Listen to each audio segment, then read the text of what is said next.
Ladies and gentlemen, please welcome on stage Yuta Lee and Emil Kendirosa.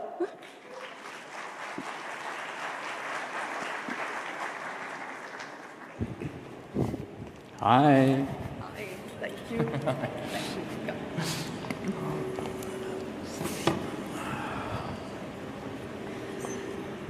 So, Emil is he's one of the frontier companies working on cryopreservation, which is about preserving bodies, in anticipation of life after. So, since both of you are at the cutting edge, I want to start with you because you're at the absolute outer cutting edge. Sure. Help us before you even tell us about.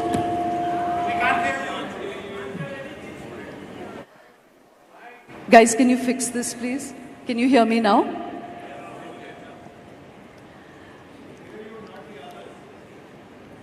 They haven't started speaking. I hope you can hear them. So, Emil, let me start with you. Before you even tell us about this fascinating field you're in, first, what is the philosophy that drives you? What is the philosophy that makes you want to freeze bodies in anticipation of another time? Yeah, don't get me wrong. I don't want to freeze bodies. And it's also not freezing, by the way, but I'm happy to elaborate. Now that he's speaking, can you hear him? Test. Well, now it should work, no? Yeah. So, I don't want to freeze bodies, right? And of course, I'm happy to elaborate. We're also not freezing bodies, even though the headline always says we're freezing bodies. So, the philosophy behind what we do is, for a very long time, I became a doctor, so I studied medicine, because I never found dying is a particularly great idea. Nor is being dead, right? So, and personally, the dying part definitely, sucks for a lot of people. But the being dead part also was never something I was looking forward to. I enjoy life. Pretty much every day I enjoy. I definitely want to see all the amazing stuff. We saw all these great pictures of faraway galaxies before the lunch break. I want to see them with my own eyes. And I'm being realistic if I say that's not going to happen until I probably die. And then, last but not least, I also don't like the idea of non-existence. And of course, in my personal worldview, that's unfortunately something that I will maybe need to look forward to. So, the idea is that people should have the right to decide how long they would like to live. Every day, there's very few people, I guess, in this room who would say, I would like to die tomorrow. I'm pretty sure when I'm 85, I still will say, I would like to live another day. And statistically, most people, in fact, do that. Even when they're at old age, relatively low quality of life, most people say, I would rather live another day. So what I do is try to enable everybody to have the opportunity to do just that. Every day, say, I would like to live another day. Well, Emil, it's amazing. One of the phrases Emil used, which really caught my attention, was that he said, death is not inevitable and it's a technical problem to fix, rather than an inevitability, which is just it kind of boggles the mind. And, so Yuta, as I said, you're playing already with life and re-engineering it, reprogramming it. Again, before I bring you into the actual science of what you do, help us understand what's driving your thinking, and of limitations. I'm thinking very much the same as Emil here, my friend. For the first time in history, we have now some evidence, some clues that we can actually live forever. Okay, I'm going to show you two examples. The first one is a Japanese researcher named Yamanaka. What he did in 2006 was he took a virus and he loaded with 4 transcription factors, and he put it on an adult skin cell and was able to turn that skin cell all the way back to a stem cell state, almost like a factory reset. So the idea here is now, if you can do that with one cell, then theoretically you can do that with every cell in your body to turn it back to an earlier state. So as Shoma was saying, aging is really just an engineering problem. Right? And a lot of companies are going after this right now. 2 very large companies getting a lot of funding to reverse the age of your eyes to turn blind people back to seeing again, and another company using AI to discover new drugs in order to push forward and stop some of the aging processes. Right, so that's the first one. If you don't mind, got a second one.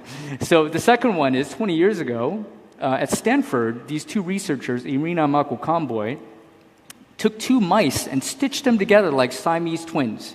So they would have one circulatory blood system, one old mouse and one young mouse. And the old mouse is biologically getting younger, and the young mouse is biologically getting older, right? Whoa, pretty crazy. Second experiment, they did not stitch them together, but they just did a plasma transfer. They just swapped the blood. And the same thing was happening. So what does that mean?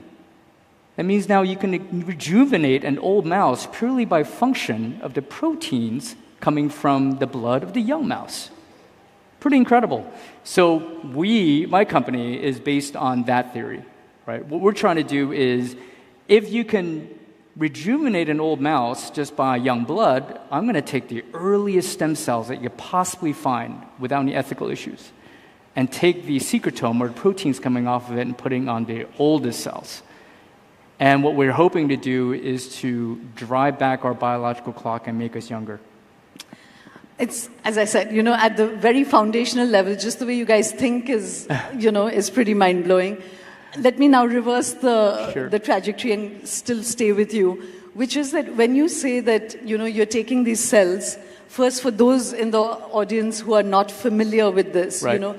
Do explain very quickly the idea of stem cells and pluripotent cells and, just the kind of mechanism with which you're doing this, and then help us understand what it is that you're really focusing on. Is it longevity in terms of just delaying age?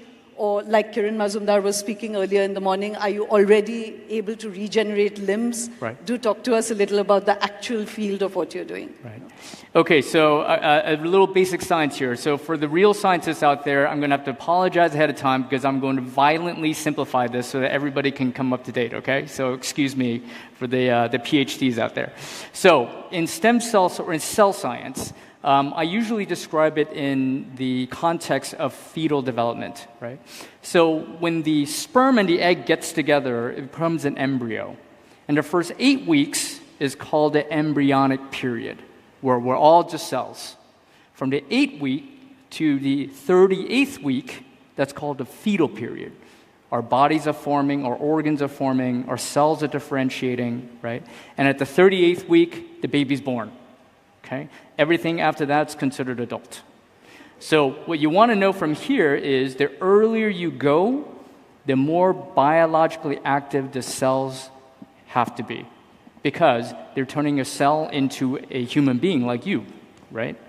And so think of it as like a rubber band stretched to the maximum and firing off, and then all the cells start differentiating and becoming the various cells in your body, the skin, the eye, the hair, right?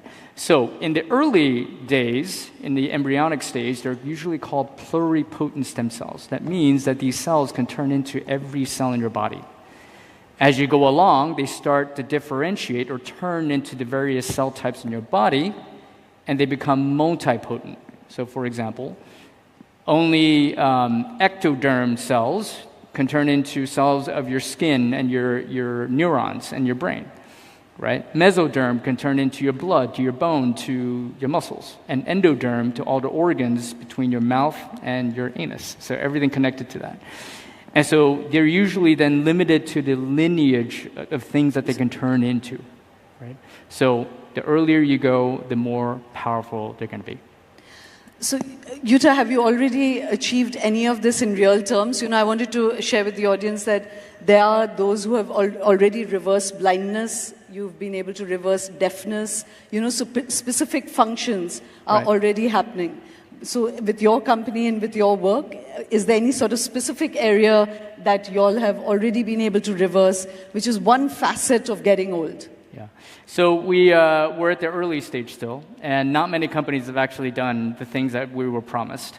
And the reason why is because the FDA and the EMA, most of the regulatory systems around the world are very conservative. So it takes a long time to get these therapies through the system. and a lot of money, unfortunately, right? So Right. we have a little more time to wait.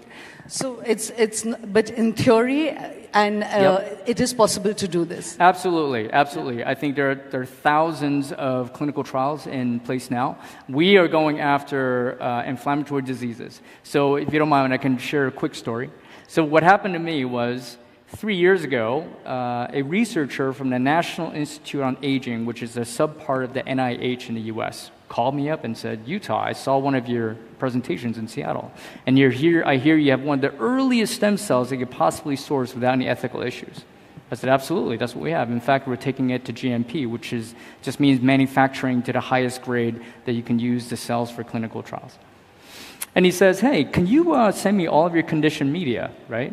And we had just finished the engineering run. The conditioned media is the soup that you grow the cells in. And usually after the cells grow, you throw away the soup. But we kept everything, and we sent him everything. And then I called the guy up, and I said, what are you doing with this stuff? And he goes, hey, you heard about the heterochronic parabiosis study. That's the mice study I told you about before.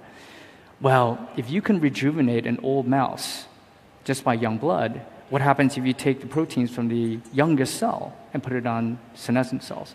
And that's what we did with the NIH. And what we discovered is that we can systemically downregulate all inflammation, right, which is basically a cause of aging in our body, right? And so we're now harnessing the secretome to go after inflammatory bowel disease, degenerative disc disease for your spine, and also ME/CFS, or chronic fatigue syndrome. So these are some of the indications we're going after. Right. I want to bring you into some of the ideas around it. Yeah. Emil, very quickly, this whole idea, I know we keep saying freezing bodies, but help the audience understand what it is you actually do. And also, what does it mean when you say you're freezing? Sorry to use that, I just keep using it so that people understand that, when you have biostasis for the body, like Superman waiting for being revived 70 years later, is it that happens when you die already, or is it at that moment when you're still alive? Help us understand what you're up to. Yeah, of course. So, when you put a tomato into a freezer... Can everyone hear him? I'm pretty surely not, yeah. Test. Can you hear him? I don't... Yes, now you can. So, if you take a tomato in a freezer and take it out next day, it's not a nice tomato anymore. It's mush. Right? No one wants to eat half-frozen tomatoes. They're not nice. If you would do that with a human, it would also be mush. That's why we don't do it, of course. What we do is what is called cryopreservation. It's the same technology that you might know from in vitro fertilization, where you can cryopreserve egg cells, and then 10 years later they still work, because they weren't frozen, they were cryopreserved. So in our case, that means cooling down to extremely low temperatures. In our case, somewhere around negative 196 degrees. So almost, maximum zero, extremely cold.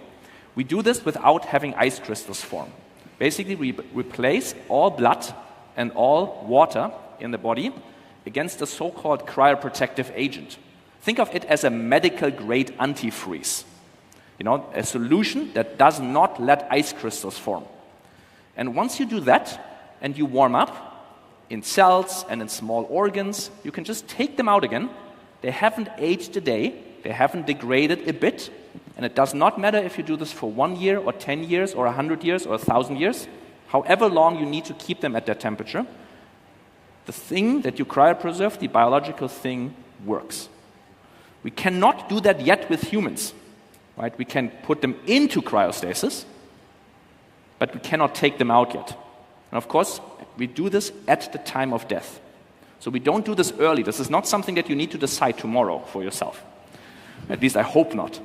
We do this for people who have been diagnosed with terminal conditions, where their doctors have told them, you have metastasized cancer, as an example.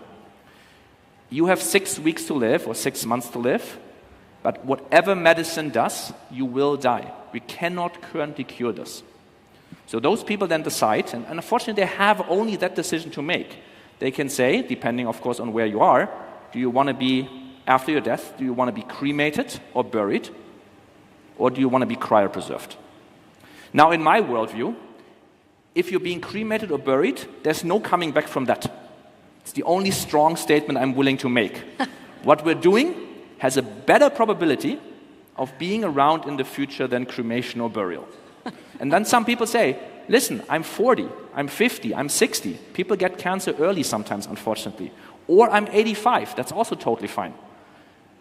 For that choice that I now have to make, I'd rather be cryopreserved. I'll take the chance that technology progresses in the future, which of course I very much believe, and hopefully you can help, so that the cancer or whatever led to your death will be curable, and then you can be brought back in the future to live happily ever after. Well, I mean, I know that, as I said, this is like an afternoon in fantastical thinking, you know. But, Emil, you said that, I know for a fact that some people have already opted for this. When you say it works, and I hate to say that, you know, have you done this to an animal? Have you done it to a rat? Like, have you frozen the... I'm still using the word freeze. Give me the correct word for it. Cryopreserve. But I accept freeze. That's a big one. For discussion purposes. Okay. If you've already cryopreserved an animal, have you been able to bring them back, and are they alive? In very small organisms in the lab, it does work. You can bring but not a rat. There are small worms that are being used in research a lot, called C. elegans. Those you can cryopreserve, you can bring them back. They keep their memories. It's worm memory, so maybe not exactly like human memory, but it's directionally the same. The point, what I'm saying, what works, you can put rats into cryostasis, you can put humans into cryostasis, but for a variety of technical details, taking them out is significantly more difficult. The trick in cryopreservation is that, as I said in the beginning, you can stay in cryostasis for 10 years, for 100 years, for 1,000 years. However long it takes to figure this out, and I'm not making the claim that I know that it will work. Again, I'm only making the claim the probability is higher than cremation. But I'm going to do my best that it will work at some point, and I'm going to be right next to you, in the tank next to you, to hopefully wake up in the future. So this brings us to, you know, I just, again, to give background that there are many aspects of superhumanism, and from bioengineering to genetic engineering to, you know, some of what they're doing, to digital immortality, to people who are working on merging with machines. And, you know, there was a speaker we had here 2 years ago who's wearing one of your tags because he wants to be cryopreserved. So, you know, there's all of this happening. But the critical question here is, let's assume both of you, you know, are able to extend life. You are able to preserve and bring back. What is consciousness then? You know, if someone's dead and you've preserved the body, and I'd love to hear your views on it, but let's bring Emil in first. Are you also preserving the thingness that makes me Shoma, or you, Emil, or are you just preserving a body? What's your thoughts on consciousness? Yeah, of course, we don't fully know how consciousness works, right? Or to be fair, anything between our ears. But as far as we currently understand, and when I say we, I mean the neuroscience community, there's memory, identity, personality, consciousness, all the things that we individually care about, the things that make you, you, and the things that make me, me. These parts are a function of the cells and the connections and the weights of those connections in our brain. Now, I'm not making the claim that I know that this is the case. I'm just saying there is the best evidence for this, that is the case. And these things are being kept around in cryostasis.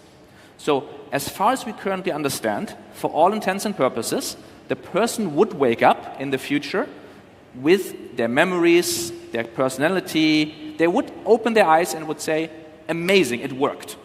Right? They would be, as much as we can say, they would be exactly the same person as they would go back, when they go into cryostasis. And to be fair, if you lose your identity, your personality, your memories, then it didn't work, right? Then you're not you. So who cares about if you're a totally different person without their memories and all of it, right? But as far as we currently understand, either it doesn't work or it works completely. And now there's the first, you know, we have more than 1,000 people signed up to want to do that, and we now have the first 30 plus people in cryostasis underground in Switzerland to wait it out. You know, we were having a very lively debate when we first spoke. about what is your idea of consciousness. Right. You know, the way Emil sees it, that it's, something which is really biological. It's an information network. He's able to preserve the intellectual information that makes him Emil. That's right. Do you think that that's a fair idea of what consciousness is, or is it something more mysterious, which something like what he does will not preserve? I think it's a little of both. So Stop I actually copping out. Something has happened to all of you. No. Everyone who has, like I was teasing Jan, he has really emphatic views. The moment they're coming on stage, everyone's becoming this like bridge builder. We can fight a bit. It's fine. No. I actually look. They're not mutually exclusive. That's what I'm saying. Yeah. So what Emil said is perfectly. I completely understand. And I also believe in. But, with recent discoveries in quantum physics, for example, we know that there's something a lot more than our bodily, functions that define who we are, right? So there may be some larger energy that we're tapped into, that our brains are tapped into, that also helps us define who we are. So they're not mutually exclusive. So there is still biology, and if it were me, I would be cryopreserved, right? You would? But I would, absolutely. Why not? I mean, it's better than getting, being dead, burned or buried, right? And you're gone completely, forever, right? But beyond that, I really do believe that there's some energy that's a force beyond what we know. And I think everybody here feels it, right? Everybody here feels it. There's something bigger than us, very hard to define, because scientifically we can't prove it. There are no tools or diagnostics that we could take to say, oh yeah, that exists. Right? We only see some early clues from physics that exists. That's about it. But this is still early days, so hopefully we'll discover more as we go along. So, Emil, do you agree with that?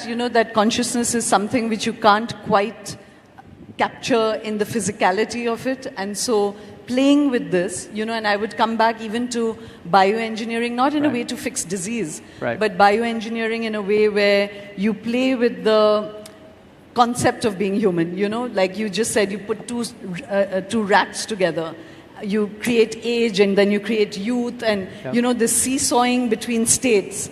We've had others who came last year who said we could put a fish gill in your neck, and then you would be able to be underwater, So it's audacious thinking, spectacular thinking. But do you think you would be tampering with this undefinable thing which is consciousness? So do you feel that there may be something that you shouldn't tamper with? So I think about this in the following way. I make no claim that I know what consciousness is or how it works. I don't. And I think no one does. But every morning when I wake up, right, and I need to make business or scientific decisions, I try to make them based on things I do know. So it's possible that it turns out that some quantum mechanical effect is a part of consciousness, but we do not know this right now. We don't have the evidence that this is the case. So until further notice, I'm acting every day when I need to make decisions. I'm acting as if this is not the case. So I make my decisions based on, what I can prove or what is proven, right? And I'm going to change my mind the second there is good evidence that I was wrong, right? But for the time being, as far as we understand, the stuff that is in our heads, the connections and so on, that makes me to me, and that makes you to you. And regarding your tampering questions, no, I don't think there's anything we shouldn't tamper with. And of course, I wouldn't use the word tamper. I would use a different word. And the best example for that, I think, is, if you would go 300 years back, having an iPhone, having planes, would be tampering with stuff. Calling other people around, on the other side of the globe, doing a heart transplantation, taking one heart from one human and putting into another human, right? This would be considered tampering. Now it's medical standard practice. No one would want to get rid of it, right? So in my point of view, right, as long as someone makes that decision for themselves with a comprehensive informed consent, then it is the person's right to make that decision to be tampered with and go into cryostasis as long as necessary. So, wow. Emil, you made a convincing argument. I'm happy to talk to all of you who clapped later after the session, if you want to get cryopreserved. But Emil, I was asking we've been talking about this there are lots of people who really feel AI could become as intelligent, surpass humans. And there's this convergence of biology, biogenetic engineering, and machines. So when he says that, do you feel that, then it's just a complex information network, and who we are is just a function of more complex information network systems coming together, and that's really what creates us? In which case, would you agree then that maybe what we were hearing everyone speak about AI, that as the LLM models or other models get more and more and more complex, that consciousness could arise there as well? Not our kind of consciousness, but some kind of consciousness. Because you believe in panpsychic, right? You think that there's consciousness everywhere, even in inanimate objects. Yep. So do you think AI can become conscious? Is that part of your trial? Absolutely, absolutely.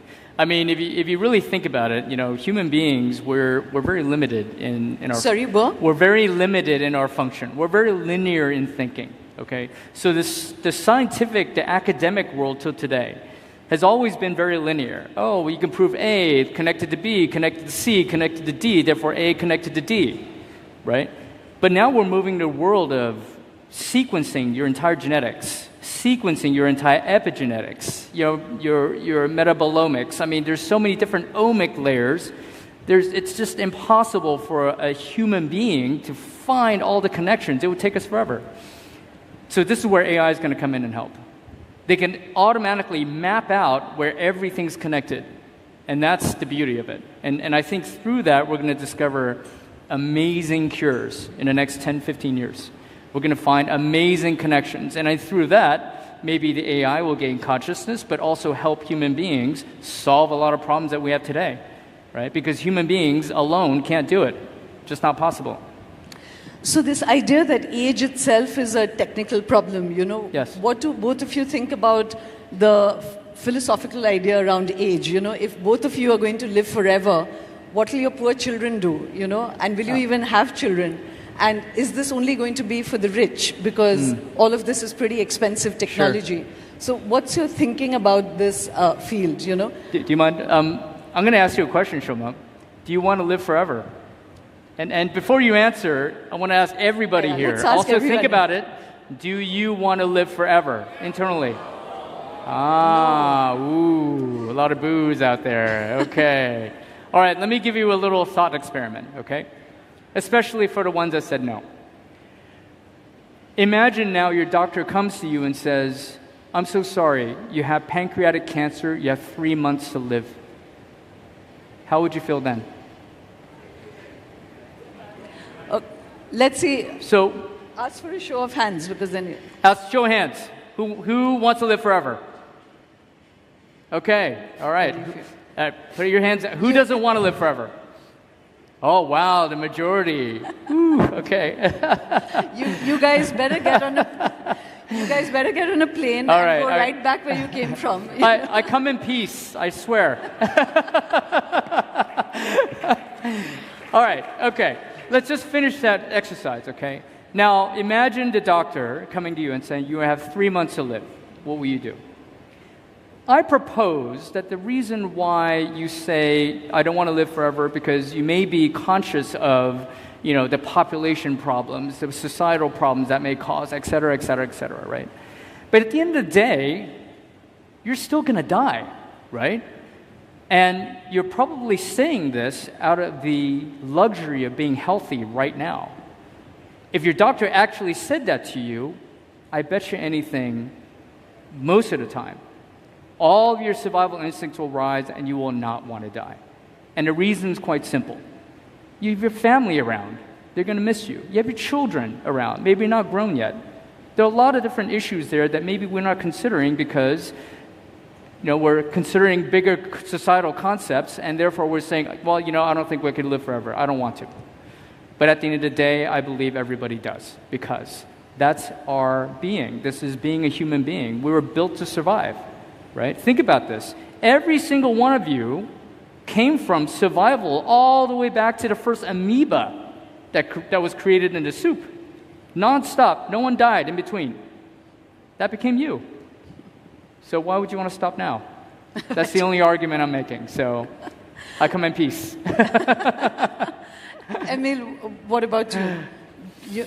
So forever is a really long time, like really, really long. So I would rather sign up for being able to say every year I would like to live another year, right? That might add up to forever, right? But if I need to push a button that says forever, you would need to think about it for a bit. I think in the end I'm probably going to push it if the alternative is dead forever. It's also not a great thought, as I mentioned. But I'd rather work for that everybody can, every year, can decide, I would like to live another day. Currently, that's not possible, right? So the technology that we're working on, this cryopreservation, is trying to bridge the time until in the future, at some point, this might be possible, right? So that everybody at this point can every year say, I would like, or every day can say, I want another day, every month another month, every year another year, right? And ideally this should be available for everybody, right? Yes, currently it's relatively expensive, but one of the 3 main goals of my foundation and my company is to make it more affordable. We already have large life insurance partners, so you take out life insurance and then the life insurance pays for it, right? So it's possible to achieve or to pay for it for a lot of the population. So, again, as long as, we are just running out of time way too fast, but as longevity and, I'm sure everyone's interested in healthier, longer lifespans, and turning back age insofar as, like I said, if it means your knees don't hurt and mine do, and, all of that, which are just physical symptoms. But conceptually, what you said that, today I'm 55 or 54, you're 65 or 22 is what you look like. And that you can then go back to being 20. That's where all these difficult questions begin to arise, That's right. That will your mind then be that of a 55-year-old or will it be of a 20-year-old?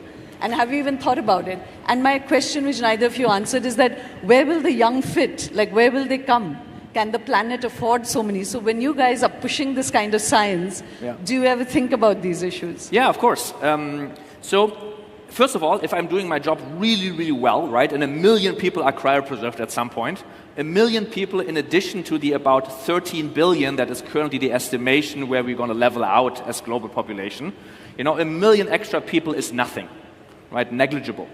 Plus, I don't think we as a society have the right to tell someone you need to be dead if they don't want to, for the upside that maybe we don't have some problems in the future, right? And last but not least, once we have 2 additional technologies, fusion reactors and good vertical farming, the globe has a lot of space, right? Maybe less so here in this city, but then again, there's broad stretches of America and so on where there's no one, where population density is very, very low. Once we have enough energy, right, we can desalinate the water, we can make enough food. When you say you guys have population low, we have an easier answer, which is allow some immigration, Yeah, I'm happy to live in some high rise. Exactly, I'm totally fine with that. And then again, if we talk about these tremendous time stretches like forever or even 100 years, right?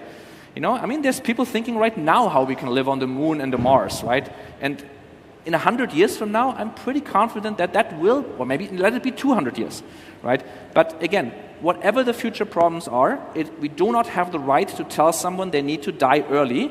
We don't tell anybody that they cannot get cancer treatment because maybe we have too many people in the future.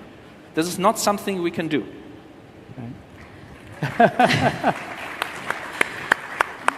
You're absolutely the last. So, you literally said that it's like a moral obligation to turn back age because age is itself a disease, Yes. So just with you, this idea of regenerating limbs, one is of just turning back diseases, but of regenerating, That's right. like the salamanders do it, lizards do it. Yep. Are you saying that, again, this science could be that if you have an amputated arm, the arm will grow or an organ will grow inside your body? Yes. Or is that just fantastical thinking? It's no longer science fiction. It's already starting to happen, right? So the idea in the short term is that we use these stem cells to differentiate into the type of cells that your body needs to fix itself. So, for example, if you have a bad liver, we're going to put in fresh liver cells to have it regenerate itself. A bad kidney, a bad heart, you can think about it. A lot of companies are going after this now. So in the next 5, 10, 15 years, you can see a lot of miracles happen. But the longevity part is this. Based on the mouse studies I told you about, we actually believe that we have the systemic material to be able to drive back your biological clock, right? So imagine now using these exosomes, these proteins, and able to do it or use it as the prevention. So when you start at age 30, and you start injecting this at the right dose and frequency, which you still need to do through clinical trials, theoretically, at 100, you would still have internal organs of a 30-year-old. That's how you truly push back disease.